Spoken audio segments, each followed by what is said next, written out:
All right. So today we're going to do 7.3, geometric sequences in series. So in 7.2, you talked about arithmetic sequences in series, and that was where we add or subtract the same common difference from each term. So you add 2 each time, subtract 2 each time. Geometric sequence in series is when you multiply or divide by the same thing each time. So the ratio of any term to the previous term, when that is constant, that's called a common ratio, R. So to decide whether the sequence is geometric or not, we're going to take the second term over the first term, third term over the second term, to compare to see if they're the same. Like, can I multiply 4 by something to get 10 and multiply 10 by the same thing to get 18? So you just want to take 10 over 4, which is going to reduce to 5 halves, and then 18 over 10, that reduces to 9 fifths. Those are not equal. So this would be, no, not geometric. Okay, so then the second one, letter B, we're going to take 125 over 625, and that reduces to 1/5, which means that if I take 625 times 1/5, I get 125. And you can check to say, like, take that times 1/5 or divide by 5 to get to the other ones. Or you can check and you'll see that they're all 1/5. So you're going to say, yes, this is geometric. Our R is 1/5. This is the rule, the general rule that we use for a geometric sequence. So if we have our first term and our common ratio, then we can find any term. So, for example, if our first term is 3, common ratio is 2, then I can find any other term and just multiply it by 2 each time, which is shown by a power of n minus 1. So we are going to look at some sequences and write a rule. So a sub n is a sub 1 times r to the n minus 1. And then we'll find a sub 7. So our rule is going to be in terms of a sub n and n. So a sub n, we take our first term, which is 4. And then to find r, it's what do I multiply 4 by to get to the next term? Or I take 20 over 4, which is 5. So I multiply by 5 each time. So this is my rule. So if I was trying to find the second term, 2 minus 1 is 1, so it just take 4 times 5.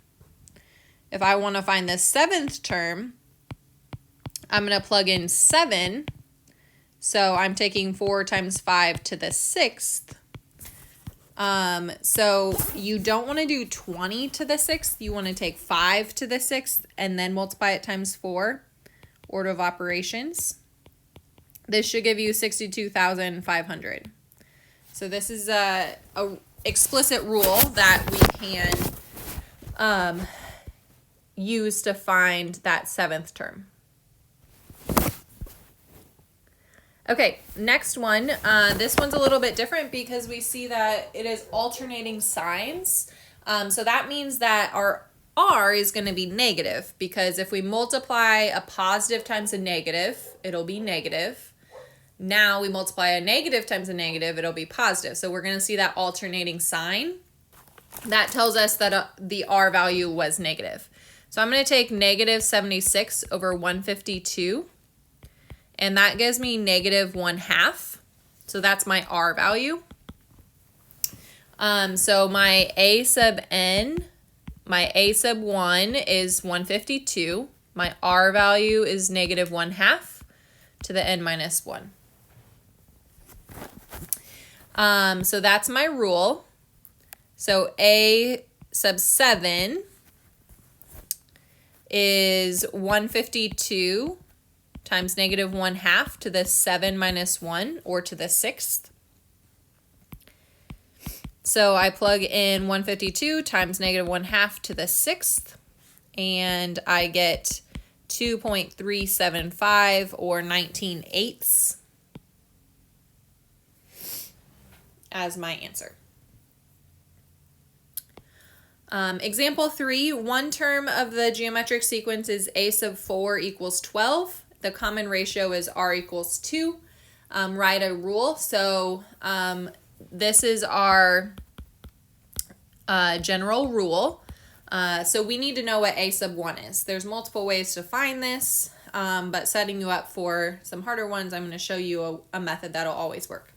So a sub 4 is my a sub n. Like when I was trying to find a sub 7, I plugged in 7 for n and then found what the answer was, and that's my a sub 7. So I'm going to plug the a sub 4, 12 in for a sub n. I don't know a1. My r is 2, and my n that gives me 12 is 4, because a sub 4 gives me 12. So I plug this in, and I have 2 to the third. 2 to the third is 8, and I'm going to write the 8 in front so you remember that that is multiplication. Then divide by 8, and that is going to reduce to 3/2.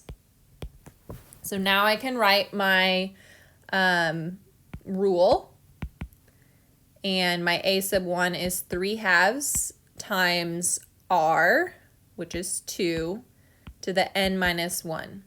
That's my rule. Remember, we want it in terms of a sub n and n, my final answer. Okay, next one, we are given two terms of a geometric sequence, a sub 3 and a sub 6, and we need to find a rule for the nth term. So we are going to need a sub 1 and we're going to need r. Okay, there's multiple ways to find this answer. You may find a faster way, but I am going to show you the way where we find the common, we find two equations like we did in the last one, and then we solve the system. Okay, so I'm going to write two equations. So a sub 3 is negative 48. So I'm going to plug in negative 48 for a sub n. And then we're going to plug in 3 for n. Oops. 3 minus 1. And then we're going to plug in 3072 for a sub n and 6 in for n. Okay, so when I am going to solve this system, it is going to be easier for me to have the larger exponent on top. You can solve this by elimination or substitution. So I'm going to show you the elimination method because that one's a little bit different than substitution. 3072 equals a sub 1 times r to the 5th.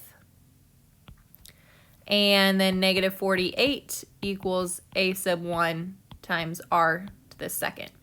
So the elimination one involves dividing.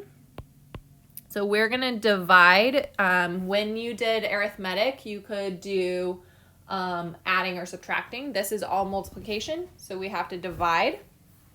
So we take 3072 divided by negative 48, and we get negative 64. And the a sub 1's cancel, and I have r to the 5th over r squared, and using our exponent rules, we get r to the 3rd. If we have it the other way around, meaning the negative 48 was on top, then the exponent is smaller on top, so you have a negative exponent. So you'll have to change it to a positive exponent before you do the next step where I take the cube root. So if you have an r to the negative 3rd, you're going to change that to be 1 over r to the 3rd before you cube root it. This gives me negative 4 equals r. Then I just have to plug that r back in. So into either equation, I'll plug it into this one. A sub 1 negative 4 squared. So I get 16a sub 1, and I'm going to divide by 16. So a sub 1 is equal to negative 3.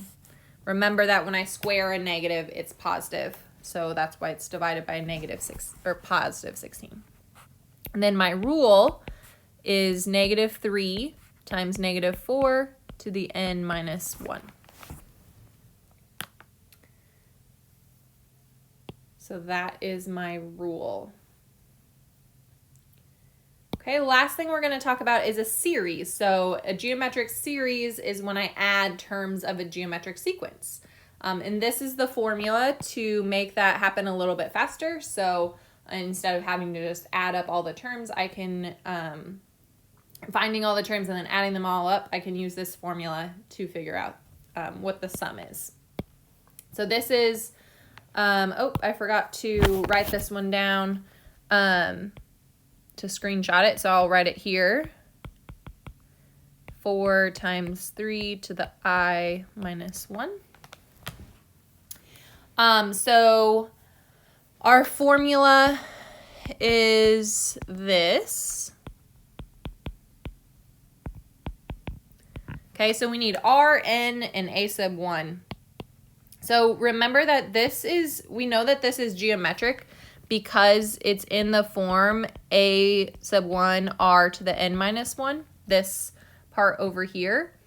And so our a sub 1 is given to us. It's that first number, 4. We can also find it by plugging in 1 for I. And that 3 to the 0 is just 1, so you get 4. The r is the 3. And then my number of terms, you want to be careful with this because this is not always going to start at 1. So on this one, I'm summing the terms a sub 1 to a sub 16. So I know I have 16 terms. If it started at 2, then I would only have 15 terms. So you want to make sure that you check where it's starting, and that'll also change your a sub 1 because your first term is the second term. Okay, so I'm gonna find s sub 16, the first 16 terms. My first term is 4. And then 1 minus 3 to the 16th over 1 minus 3. So you want to do the numerator first, 1 minus 3 to the 16th, and then divide by 1 minus 3. That would need to be in parentheses or just do it in your head. It'd be negative 2. Multiply it by 4, and you're going to get 86,093,440. Whoops. So that's the sum of the first 16 terms. All right, let me know if you have any questions.